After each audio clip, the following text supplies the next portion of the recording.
Hi, welcome to the lesson on motivations and reasons to become a vegan or vegetarian, or even a flexitarian if that's going to be your choice. There's many reasons to become a vegan, to become a vegetarian, or to at least explore that option in your life. It can range from health issues. Perhaps you've seen longevity studies and you want to live longer, have more vitality.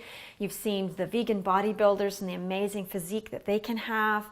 Or perhaps it's for social reasons. Maybe your spouse or partner is already vegan and it's becoming difficult to have enjoyable meals together. Whatever the reason, it's very important to identify it so that you can understand your own internal motivations. When we understand our own internal motivations, it helps precipitate change in a much more effective way. So why are you considering a vegan or vegetarian lifestyle?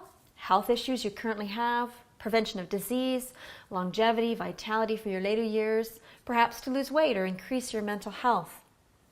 Maybe it's for animal rights or environmental reasons.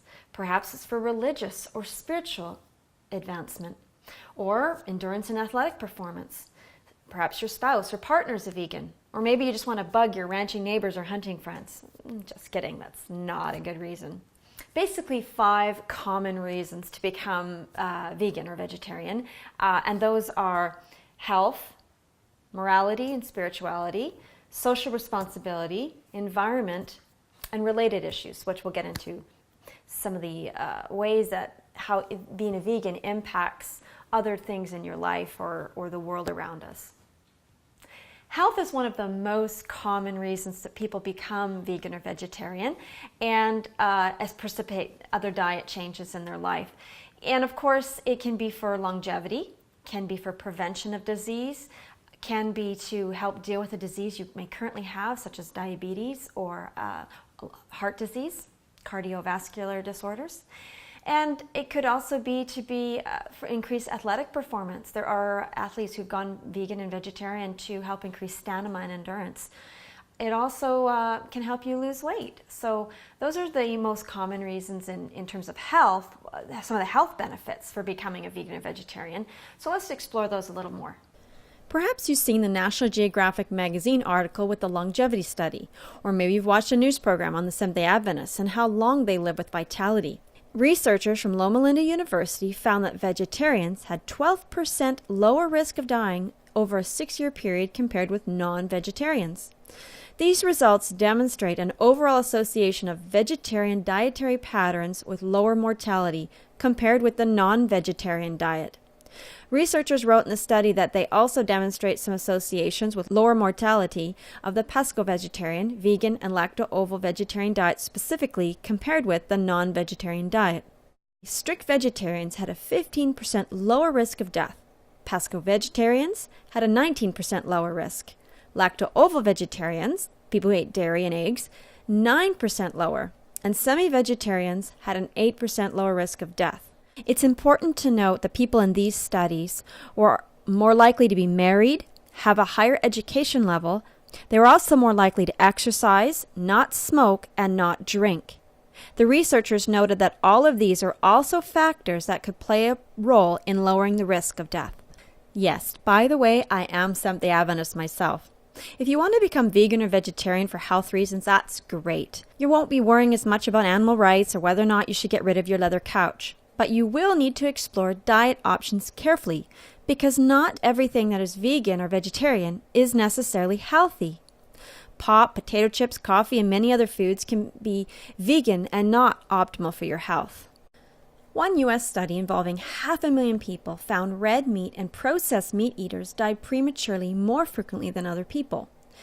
An article published in the Food Technology in October 2012 explained plant-based diets either minimize or completely eliminate people's genetic propensity to developing chronic diseases, such as diabetes type 2, cardiovascular disease, and cancer. Men with early-stage prostate cancer who make intensive changes in diet and lifestyle may stop or perhaps even reverse the progression of their illness, according to another study published in the Journal of Urology. Whole grains, vegetables, fruits, and legumes contain no cholesterol. They're low in fat, especially saturated fats. They're also high in fiber and other nutrients. Eating animal fats and proteins has been shown in studies to raise a person's risk of developing cancer, diabetes, rheumatoid arthritis, hypertension, heart disease, and a number of other illnesses and conditions. Vegetarians have a 32% lower risk of hospitalization or death from cardiovascular disease. Studies have demonstrated that a low-fat, high-fiber vegetarian or vegan diet combined with stress reduction techniques, smoking cessation, and exercise, or combined with prudent drug intervention, could actually reverse atherosclerosis, or hardening of the arteries. Yet heart diets that include lean meat, dairy products, and chicken are much less effective, usually only slowing the process. Type 2 or non-insulin dependent adult onset diabetes can better be controlled and sometimes even eliminated through a low-fat vegetarian diet along with regular exercise. Such a diet, low in fat and high in fiber, complex carbohydrates, allows insulin to work more effectively. The diabetic person can more easily regulate glucose levels. While a vegetarian diet cannot eliminate the need for insulin in people with type 1 or insulin-dependent diabetes, it can often reduce the amount of insulin used. Some scientists believe that insulin-dependent diabetes may be caused by an autoimmune reaction to dairy proteins. Gallstones, kidney stones, and osteoporosis. Vegetarian diets have been shown to reduce the formation of kidney stones and gallstones. Diets high in animal protein cause the body to excrete more calcium, oxalate, and uric acid. These three substances are the main components of urinary tract stones. Similarly, high cholesterol, high fat diets, the typical meat-based diets, are implicated in the formation of gallstones. For many of the same reasons, vegetarians are at a lower risk for osteoporosis. Since animal products force calcium out of the body, eating meat can promote bone loss. In nations where mainly plant-based diets without dairy consumption, osteoporosis is less common than in the U.S., even when calcium intake is also less. Calcium is important, but there's no need to get it from dairy. We'll be showing you how to get your calcium from plant sources in the upcoming lessons. In 1985, a Swedish study demonstrated that 91% of individuals with asthma practicing a vegan diet for a full year had a marked decrease in the need for medications and in the frequency and severity of asthma attack.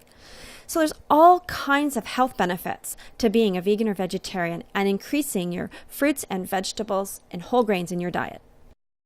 The second most common reason people become vegan or vegetarian is morality and spiritual reasons. They're interested in animal welfare, animal rights, as well as for spiritual reasons. Buddhism, Seventh-day Adventists, many cultures around the world tend toward either vegetarianism or veganism as a part of their spiritual journey. So animal welfare includes both living conditions as well as death. Do they really need to die? Is that something that we could maybe prevent? And if they do, if death is a necessity, is it done humanely? So when we look at animal rights, we're looking at both life and death. And of course, everyone is going to have different opinions on this. You're going to have really strict vegan mindsets where everything should be preserved as long as possible. Many vegans don't even believe in euthanasia for humans or animals. So it gets into all kinds of ambiguous social issues and debates that could go on for a long time. I just want to bring it to your attention so you can make decisions based on your own conscience and your own research. So we would expect that for anyone's choice, whether they're a carnivore or an herbivore or a flexitarian or vegan, whatever that person is, humane treatment of animals should be considered a priority. How far you take the animal rights and welfare is up to you, but caring about other life forms is a great reason to go vegan or vegetarian. So under the category of spiritual, we would include belief in nonviolence, protecting our soul temple, social interactions with our partner, children, spouse, our conscience, having a clear conscience, knowing what you're doing is right and feeling good about your decisions, and making responsible choices to protect the value system and the values and of those around you. With spiritual and social reasons, especially if you're making this choice because a partner has made the choice, it's a great reason because it's got built-in social support. It makes family life easier, but it also has a drawback, and that is that you haven't made the decision yourself for your own reasons. So even though that might be part of why you're considering changing, it's really good idea to, as you watch this whole lesson, to really identify with some of the concerns that we're mentioning for your own edification, so that you can make the choice personal for you, and you're not just doing this for somebody else, because you're going to have lasting change if it's your choice. For part 2 of Motivations and Reasons, go to your next lesson.